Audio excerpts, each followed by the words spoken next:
매번 올라오는 사연 듣기만 하다가 용기 내서 사연 한번 보내봅니다. 나이가 많아 글재주가 없어 두서가 없을 수도 있는데 내 이야기다 싶거니 생각하시고 넓은 아량으로 들어주시길. 그러면 이야기 한번 시작해 보겠습니다. 저는 58년생 개띠 격동의 시기를 헤쳐온 눈에 넣어도 아프지 않은 3명의 손주를 가지고 있는 할머니입니다.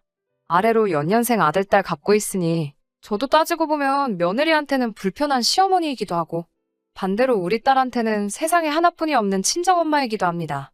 매번 올라오는 사연들 보면서 제가 며느리가 볼 때는 너무한 시어머니이기도 하겠다는 생각이 들기는 하는데 제 얼굴에 침 뱉는 것 같아 어디 가서는 남 부끄러워 말해본 적 없는 이야기니 이렇게 사연 한번 적어봤습니다. 애들 아빠하고는 선봐서 만났고 사랑 없이 시작한 결혼 생활이지만 이제는 뗄래야 뗄 수 없는 강한 유대관계를 가지고 있습니다. 서로 없어서 죽고 못 사는 정도는 아니지만 죽을 때까지 함께할 사람이라는 사실 하나만큼은 확고하네요. 당시에 건설업에 종사하던 애들 아빠 덕에 당시 신도시로 개발 중이던 일산으로 삶의 터전을 옮겼습니다. 이제 와서 아들내미 딸내미는 그때 왜 분당으로 가질 않고 일산으로 갔느냐고 투정 아닌 투정을 들어야 했지만 저는 한 번도 일산에 터 잡은 것을 후회한 적이 없어요. 애들 말대로 분당에 터 잡았으면 더 넉넉한 형편이긴 하겠지만 말이죠. 지금 제가 사는 곳도 분당 못지않게 집값이 많이 올랐거든요. 2013년도에 둘째인 아들놈 장가 보낸 걸 마지막으로 이제 부모로서 해야 할 일 다 끝냈다는 생각이 들고 남은 여생 손주들이나 돌보며 즐기다 가면 되겠다는 생각이 들더군요. 아파트 하나 가지고 있는 거 애들 아빠랑 저랑 둘이서 노후자금으로 쓰고도 남을 정도로 아파트 가격도 오른 상태고 애들 커가면서 틈틈이 재테크한 돈으로 딸내미 시집도 보내고 아들 결혼할 때 집 사라고 1억 5천이나 보태줬으니 저희들 할 도리는 충분히 다 했다고 생각합니다. 아직도 며느리가 그런 건지 아들내미 머리에서 나온 건지 진실은 모르지만 아들내미 결혼할 때 이러쿵 저러쿵 사건도 많았답니다. 아들놈이 뜬금없이 지금 일산집을 팔아 자기들 신혼집하게 아파트를 해달라고 하더군요. 이미 1억 5천이나 도와주지 않았느냐고 하니 어차피 아버지도 곧 은퇴하실 거고 두 사람이 사는데 신도시에 30평대 아파트가 뭐가 필요하냐면서 저희가 지원해준 돈을 도로 가져가서 작은 연립 하나 구해서 살라고 그리고 일산집 팔아서 자기들 신혼집을 투자 가치가 있는 어디 지역에다가 해달라고 했습니다. 농담식으로 그렇게 해주면 엄마 아빠 나이 들면 모시고 살 거냐고 한마디 던졌더니 그 말에는 그건 나중에 상황 봐서라고 말만 흐리고 대답은 않더군요. 사실 그럴 생각도 없고 기대도 한 적 없지만요. 너무 완강하게 부탁해오는 판에 어떻게 해야 할지 고민하다가 먼저 시집간 딸아이한테 전화해서 이 상황을 이야기했어요. 그때도 역시 그렇게 할 생각은 없었고 상황이 이러한데 너는 어떻게 생각하느냐 물어볼 심산이었습니다. 그런데 딸내미는 대번에 불같이 화를 내면서 저한테 한마디 하더군요. 자기 결혼할 때는 3천밖에 해주질 않았으면서 동생 1억 5천 해줄 때도 불만이 있었지만 가만히 있었는데 동생한테 재산이라고 집 하나 있는 것까지 팔아서 해주려고 하는 거냐면서요.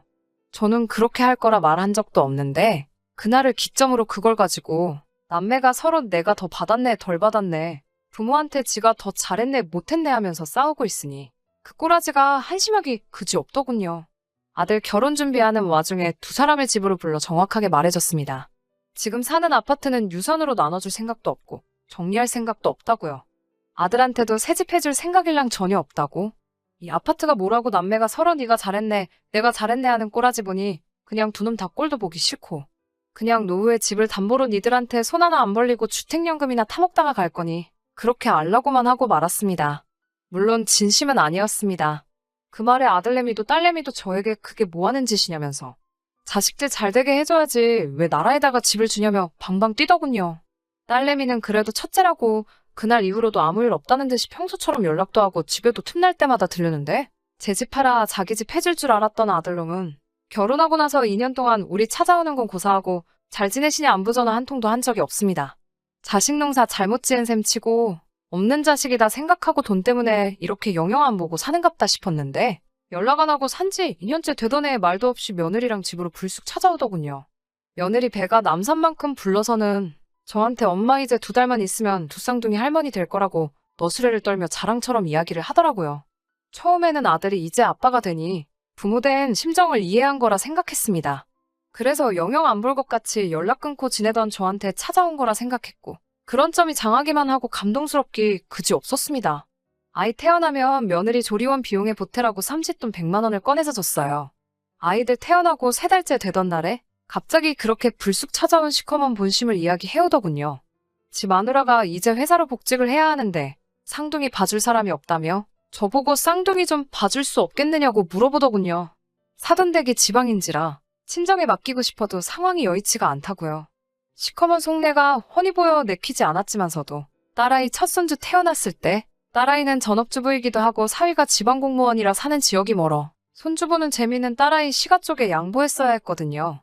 손주 돌보는 게 소원이기도 했고 그래서 알겠다고 했습니다. 그렇게 5개월 정도를 일산에서 노원까지 버스랑 지하철을 갈아타면서 아들 집으로 출근을 했습니다. 며느리는 제가 아이를 봐주기 시작한 지 얼마 후부터 눈치 아닌 눈치를 주기 시작하더군요. 집에 들어오자마자 아들한테 집에 먼지가 많다는 둥, 같이 퇴근하고 들어왔으면서 여태 설거지도 안 하고 뭐 했냐고 핀잔을 준다던지, 아기들 쓰는 이불은 자주 빨아주는 게 좋지 않냐고 하며 누가 봐도 제거 들으라고 마치 저보고 집에 있으면서 해놓으면 좀 좋냐고 하는 소리처럼 들리더군요. 애 봐주는 것도 모자라 집안일도 거들어달라는 듯이 눈치를 주기 시작하니 제가 속이 좁은 사람일 수도 있겠지만 해주기가 싫어지더군요. 그래서 하루는 두 사람을 불러서 이제 차비도 많이 들고 날도 추워져 힘들다고 못하겠다는 식으로 이야기했습니다. 그랬더니 며느리가 대본에 이달 말에 그간 수고하셨다고 안 그래도 100만 원을 드리려고 하던 참인데 왜 갑자기 그러시느냐고 뭐라 하더군요. 그깟 돈 몇 푼 받고 싶다고 하는 것도 아니고 돈 때문에 그러는 거였으면 진즉에 첫 달부터 안 했을 거라고 이야기했더니 대번에 저들이 뭐 섭섭하게 한 것이 있냐는 식으로 나오더군요. 애 봐줄 사람 없다고 2년 만에 찾아온 것도 아무 말 없이 그냥 넘어가 줬는데 저들이 섭섭하게 한 게 있냐는 말을 들으니 더 이상 할 말도 없더군요. 아들이 제 면전 앞에다 대고 성화를 내더군요. 맞벌이에도 돈이 모자란 지들 사정 뻔히 알고 있지 않느냐고요.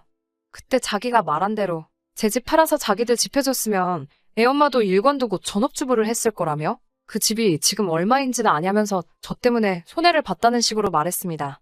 거기에 저희는 주택연금에 노령연금까지 타고 있지 않냐면서 따지고 보면 제가 자기들보다 더 여유 있을 거라고 자식이 잘하려고 발버둥 치고 있는데 좀 도와주면 안 되냐는 식으로 따져 물어오더군요. 듣다 보니 노친네가 용돈 몇 푼 달라고 곤조 부린다고 생각하는 것 같아. 아니라고, 됐다고 그냥 애 봐줄 터이니 이 이야기는 그만하자고 말하고 대화를 마무리 지었습니다. 어느 날 평소처럼 아들 집에서 손주들 돌보고 있는데 사부인이 집으로 문을 따고 들어오시더군요. 어쩐 일이냐 여쭤봤더니 깜짝 놀라시며 이야기 못 들으셨냐고 하면서 며느리랑 전화 연결을 시켜줬습니다. 저한테 미리 언질 한번 해주지 않은 채 그날 며느리가 이제 친정엄마가 집에서 같이 지내시면서 아이들 돌봐주기로 했다고 지가 정신이 없어서 저한테 말한다는 걸 깜빡했다면서 이제 그만 오셔도 된다고 이야기하더군요. 그렇게 아들내외한테 토사구팽당하고 돈 밝히는 쉬모가 돼버린 채 약속이라도 한 데 또 2년이라는 시간을 아들내외와 다시 연락 한 통 없이 지내게 되었습니다. 제게 원래 주려고 했다던 100만 원도 끝끝내 주지 않더군요. 아들내외의 행동이 괘씸하기도 했지만 5개월 동안 정이 잔뜩 들었는지 손주놈들이 너무 보고 싶었는데 연락 없어 지내는 그 기간 동안 사진 한 장 받아볼 수 없었습니다. 아들내외나 사부인 카카오톡에 올라오는 사진 몰래 보는 것 말고는 손주들 볼 방법도 없었어요. 답답한 마음에 딸내미가 찾아온 날에 이 이야기를 했더니 딸내미도 그 사실에 불같이 화를 내더군요. 그 자리에서 아들에게 전화를 걸어 엄마한테 그러는 게 아니라고 화를 내는데 통화 중에 이게 다 엄마가 자초한 일이라고? 오랜만에 전화해서 그런 식으로 잔소리만 할 거면 앞으로 연락하지 말라는 듯이 대답하고 그냥 전화를 끊었어요. 딸내미는 사돈댁에다가 아들 줬다고 생각하라고 요즘은 아들이 출가회인이라고 없는 자식 치라고 이야기하지만 부모된 마음에 그게 되나요? 더군다나 손주들하고 짧은 시간이지만 정도 잔뜩 들었는데 말이에요. 무소식이 희소식이겠거니 생각하면서 그렇게 2년이 훌쩍 지났는데 아들놈에게 또 뜬금없이 연락이 왔습니다. 손주들 데리고 애비가 좋아하는 과자 몇 봉지 사서 저희 집으로 왔어요. 무슨 바람이 불어서 찾아왔는가 했더니 대번에 또 애들 좀 봐줄 수 있냐고 물어보더군요. 사부인은 어쩌고 다시 나에게 애들을 봐달라고 하느냐고 했더니 그간 애들 봐주시다가 허리가 안 좋아지셔서 한동안 쉬기로 했다더군요. 애들 아빠도 이제 은퇴한 상황이고 아들 사는 집까지 가려면 차비도 드는 데다가 요 근래 바쁠 때마다 친언니가 하는 식당에서 일 도와주며 용돈벌이 하던 것도 손주들 봐주려면 이제 못하게 되었으니 못해도 월 50씩은 받아야겠다고 말을 했더니 아들놈이고 며느리고 할 것 없이 그 자리에서 안색이 바뀌더군요. 장모님은 지난 2년간 돈 한 푼 안 받으며 손주들 봐줬는데 엄마는 왜 그렇게 만날 때마다 돈돈돈 하시냐면서 아들내외는 생각 좀 해보겠다고 말하고는 제 대답이 마음에 안 들었는지 저녁도 같이 하지 않고 곧바로 손주들 데리고 집으로 돌아가더라고요. 그러고 한 일주일 지났나 며느리에게서 좋은 생각이 있다면서 연락이 왔습니다. 출근길에 아이들을 제 집에 내려주고 퇴근길에 태워가는 식으로 하게 되면 차비가 따로 들지 않고 저도 고생할 필요가 없으니 좋고, 그렇게 되면 제가 달라고 한 돈 50 대신에 차비만큼 제외해서 20만 원만 달달이 들여도 충분하지 않겠냐고 하더군요. 의도가 뻔히 보이는 며느리 얄미움에도 그날 잠깐 봤을 뿐인데 안 본 사이에 부쩍 커버린 손주들이 할머니 할머니 말하는 게 자꾸 눈에 밟혀서 알겠다고 했습니다. 은퇴하고 집에서 지내는 애들 아빠도 그날 처음 손주들 보니까 너무 좋았는지 이번엔 집에서 자기도 도와줄 테니 그렇게 하자고 했고요. 앞서 말씀드렸다시피 제가 이미 노후 준비까지 다 끝나 있는 상황에서 진짜 돈 얼마가 받기 위해 애를 봐주기로 한 건 아니었습니다. 거절했다가는 또다시 아이들을 방패 삼아 연락 끊고 지낼 거라는 생각에 순순히 아들내외 뜻을 따르기로 한 거였죠. 아이들이 5살이 되면 어린이집에 보낼 계획이라고 했으니 힘들더라도 2년 정도만 그렇게 하면 되겠더군요. 그래도 주기로 한 20만 원은 매달 5일이 되면 꼬박 챙겨서 보내줬습니다. 아들한테 엄마가 좋아하는 돈 잘 받았냐고 생색내는 연락을 받아야 했습니다. 얼마 되지도 않는 돈이기도 했지만 저를 위해 쓰지 않고 오롯이 손주들 돌보는 데에만 사용했습니다. 초반에는 출근길에 손주들 데리고 집으로 왔고 퇴근길에는 집에 들려 애들을 데려갔습니다. 대중교통 1시간 반씩 걸려가며 아들 집까지 갈 필요도 없었고 가장 힘든 갓난쟁이 시기도 지난 데다가 힘써야 하는 일들은 애 아빠도 도와주니 사실 처음 쌍둥이 봐줄 때보다 그렇게 힘들 것도 없었습니다. 조금은 어른이 된 건지 퇴근길에 가끔씩 저녁으로 먹으라고 이것저것 사오기도 하고 금요일에 아이들 데리러 오면서 외식도 몇 번 하고 했습니다. 하지만 그나마도 처음 몇 달만 그런 식이었습니다. 매일매일 데려다주고 데려가고 하더니 어느 날부터 야근을 해서 시간이 안 된다, 이래서 안 된다, 저래서 안 된다 이런저런 핑계로 하루씩 거르기 시작하더군요. 손주들 봐주기로 한 지 4달 정도 지나고부터는 아예 월요일 출근길에 애들을 내려놓고 금요일 퇴근길에 데려가는 식으로 바뀌어 버렸습니다. 그런 식으로 주일 내내 손주들 봐주기 시작한 지 1년이 지났습니다. 몇 번씩은 그만하겠다는 생각이 머리 끝까지 올라오고 했지만 무럭무럭 자라는 손주들 보니 또 그렇게 할 수는 없더라고요. 얘들이 무슨 죄가 있나 싶기도 하고 은퇴하고 적적해하던 남편도 손주들 돌보면서 즐거워 보이고 생기도 도는 듯 보였고요. 그걸 보면서 몇 번을 참아가면서 견뎠습니다. 그러던 어느 날이었습니다. 여느 날처럼 손주들 보면서 있는데 웬일로 사부인한테 연락이 오더군요. 지인들이랑 파주에 있는 아울렛 다녀오는 길인데 파주랑 일산이 거리가 가까우니 오랜만에 손주들 얼굴 좀 보고 싶다고 집 주소 좀 알려달라고요. 얼마 안 있어서 도착한 사부인은 허리가 아프시다더니 그 말과는 다르게 선수가 훤해 보였습니다. 차 한잔 내어드리면 요즘 어떻게 지내시냐고 물어봤죠. 그런데 사부인이 한 대답에 저는 크나큰 충격을 받게 되었습니다. 일전에 제가 손주들 처음 태어나고 5개월간 아이를 봐주다가 사부인이 아들내외 집에 상주하며 애들을 봐주기로 했을 때 달달이 애들 봐주는 걸 이유로 150만 원씩 받아왔다는 사실을 말해주더군요. 그때 달달이 받으며 모아둔 돈으로 유럽 여행을 다녀오려던 참이었는데 요즘 시국이 이렇다 보니 그냥 친구들하고 여기저기 돌아다니면서 놀러다니고 취미로 골프도 배워서 요즘 바쁘게 살고 있다고 자랑처럼 이야기하더라고요. 제가 알기론 사부인은 돈 한 푼 안 받으시고 아이들 봐주셨다고. 그 말 듣고 반성도 많이 했고 사실 지금 애들한테 20씩 받고 있는데 사부인 돈 한 푼 안 받고 애 봐주셨다는 말 떠오를 때마다 그 돈으로 순대 한 줄 사 먹기도 죄 짓는 것 같아 아이들한테만 쓰고 있다고 말을 했습니다. 대번에 사부인이 농담하지 말라는 식으로 애들 봐주면서 100만 원씩 받은 거 다 알고 있다고 불편한 심기를 숨기지 않으시더군요. 원래 사부인도 아이들 돌봐달라는 부탁에 달마다 200씩을 달라고 하셨는데 제가 100만 원을 받고 애를 봐줬다는 말에 자기도 100만 원씩 받은 거라고 하면서요.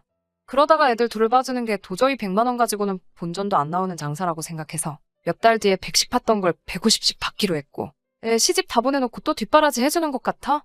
그것도 하다가 힘들어서 그만둔 거라고 말하더군요. 계속 제가 하는 말이 거짓말이라는 듯이 믿지를 않으시길래 그때는 100만 원은 커녕 돈으로 차비 내가면서 애들을 봐준 사실부터 5달치 양육비라며 준다고 했던 그 돈도 끝끝내 받지 못했다는 사실도 전부 이야기해줬습니다. 그래도 사부인에게는 참 감사한 게 그쯤 되면 사부인이 자기가 말실수했다는 걸 깨닫고 상황을 무마하려 애를 썼을 텐데 같은 자식 둔 부모 된 마음으로 제 편에 서서 같이 화를 내줬습니다. 퇴근하면 집으로 오지 말고 휴가로 오라고 며느리에게 전화를 하더군요. 오는 길에 제 아들한테도 연락해서 두 사람 다 여기로 모이라고 부부를 전부 소집했습니다. 그러고는 제 손을 붙잡고 자기가 자식 교육을 똑바로 못 시킨 바람에 사돈이 고생을 하셨다면서 눈물을 뚝뚝 흘리더군요. 자기는 그 사실도 모르고 이렇게 혼자서 놀러만 다녔다면서. 얼마 남지는 않았지만 양육비로 받은 돈 전부를 저한테 보내야겠다고 하는 말에 그러실 필요까지는 없다고 거절하느라 아주 혼이 났습니다. 몇 시간 지나지 않아서 며느리가 먼저 저희 집으로 도착했습니다.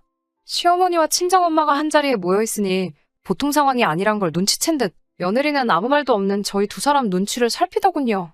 그 후 곧바로 제 아들이 뒤늦게 집으로 들어왔고 두 사람이 자리에 앉자마자 사돈은 니들이 자식 새끼이기 이전에 사람 새끼가 맞냐는 식으로 호통을 치더군요.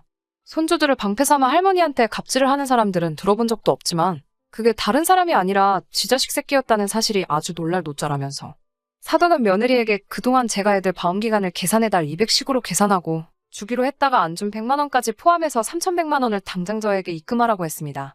혼나는 동안에는 쩔쩔매며 아무 말도 없다가 돈을 내놓으라 이야기하니 그때 돼서야 입을 열더군요.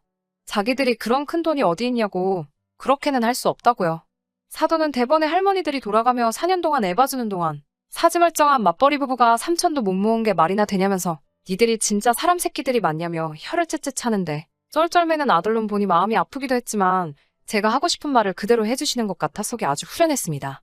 언성이 높아지는 와중에 손주들이 소란에 울기 시작하니 그때 정신이 퍼뜩 들더군요. 애들한테는 됐다고 애초에 돈 때문에 한 것도 아니고 손주들 보면서 기쁜 날이 더 많았으니 이쯤 해도 되겠다고 했습니다. 대신 두 사람 앞에 충격적인 사실을 하나 발표해줬습니다. 사실 어차피 갈 사람인 마당에 너희한테 조금이나 물려주려고 주택연금 신청을 하지 않았는데 덕분에 이제 결심이 섰다고 너희들에게는 더 이상 10원 한 장도 주지 않을 거라고 말해줬습니다. 이 정도면 충분히 해줄 만큼 해준 거 아니냐 했더니 두 사람은 묵묵부답으로 일관하더라고요. 애들은 손주들 데리고 집으로 돌아갔고 사돈어른은 계속 죄송하다고 말하면서 다음날 점심이나 거하게 쏘겠다며 저희 집에서 자고 가겠다고 했습니다. 사돈하고는 그날 밤에 한참 더 이야기를 나눴는데 자기가 생각해봤는데 주택연금을 신청하는 것보다 이렇게 하는 게 어떻겠냐면서 제안을 하나 하더라고요. 지금 사는 집을 팔아 자기들 사는 동네로 이사를 오는 게 어떻겠냐고요. 요즘은 지방도 개발이 잘 되어서 사는데 어려움 없고 어차피 같이 늙어가는 마당에 가차이에서 상부상조하면서 잘 살아보면 어떻겠냐고 말해왔습니다. 그래서 반평생을 살아온 일산 아파트는 결국 정리를 했습니다. 사돈댁이 있는 지방으로 이사를 하면서 당연히 손주들은 더 이상 돌볼 수 없게 되었죠. 울며 겨자 먹기로 어린이집을 보내기 시작한 것 같은데 이상하게도 조금도 미안한 마음은 들지 않았습니다. 지방에 집을 구하고 남은 돈의 일부는 그래도 그나마 효녀노릇을 해왔던 딸내미한테 일부를 증여해줬습니다. 딸내미도 더 욕심 부릴 법도 안 돼? 고맙다고 그리고 잘 생각하셨다며 이제 엄마 인생을 즐기면서 살라는 말이 어찌나 힘이 되던지 이래서 아들보다는 딸이 더 낫다는 말이 있는가 봅니다. 사돈댁과는 이웃사촌이 돼서 그 어느 때보다 즐겁게 잘 지내고 있습니다. 공기도 맑아 너무 좋고 저보다 4살 아래인 사돈과는 사이가 무척이나 가까워져서 제가 이사 온 날부터 매일같이 시간을 보내고 있어요. 저를 언니 부르면서 동네 구경도 시켜주고 골프도 가르쳐주고 자기 친구들도 소개시켜주고요. 태어나 처음으로 하는 경험들이 신나기만 합니다. 지난 추석에는 며느리를 데리고 저희 집으로 오더라고요. 여태껏 못한 효도 잔뜩 하고 저녁 8시까지 집에 들어올 생각 하지 말라고 하고는 며느리를 저희 집에 두고 갔어요. 그나마 얼마 남지 않은 돈, 자기들 손에 들어올 거라는 생각인지 군소리 없이 청소며 설거지를 하기 시작하더군요. 지저분한 거 싫어하는 남편 성격에 매일같이 정리를 하고 있어 집 정리할 게 많이 없었습니다. 집단에는 할 수 있는 소일거리들을 전부 끝내고 나니 똥마려운 강아지 마냥 눈치 보면서 눈알만 굴리고 있는 모습이 안쓰러워 보여 할 일이 많이 없으니 그냥 소파에 앉아서 텔레비전이나 보다 시간 되면 가거라라고 했습니다. 그것마저 눈치가 보이는지 허리를 쭉 세우고 각 잡고 앉아 불편하게 텔레비전 보는 모습을 보니 그동안 묶은 채증이 싹 가시는 것 같아 기분 하나만큼은 좋더라고요. 며느리 집에 가는 길에 고생했다고 이걸로 손주들 좋아하는 까까라도 사주라고 손에다가 10만 원 꼬깃꼬깃 접어서 쥐어주니 눈물을 뚝뚝 흘리며 어머님 정말 죄송해요 하면서 우는데 너무 애들을 몰아세운 건가 싶어 마음 한쪽이 아프긴 했습니다. 손주들 생각하면 아들한테도 가기 전에 뭐 하나 해주고 싶은 마음은 굴뚝 같은데 사부인은 그런 놈들 해줄 게 뭐가 있냐면서 자기도 해주려고 했던 거 그냥 남은 여생 즐기는데 전부 다 쓰고 갈 거라고 요즘 시국이 조금 정리되면 같이 꼭 세계일주나 한번 하자고 합니다. 사부인 시원시원한 성격은 제 평생 닮을 수 없을 것 같지만 그래도 앞으로 남은 여생 즐겁게 보내보려고 합니다. 글재주가 없어 지루했을 수도 있는데 끝까지 들어주신 분들께 너무 감사드립니다.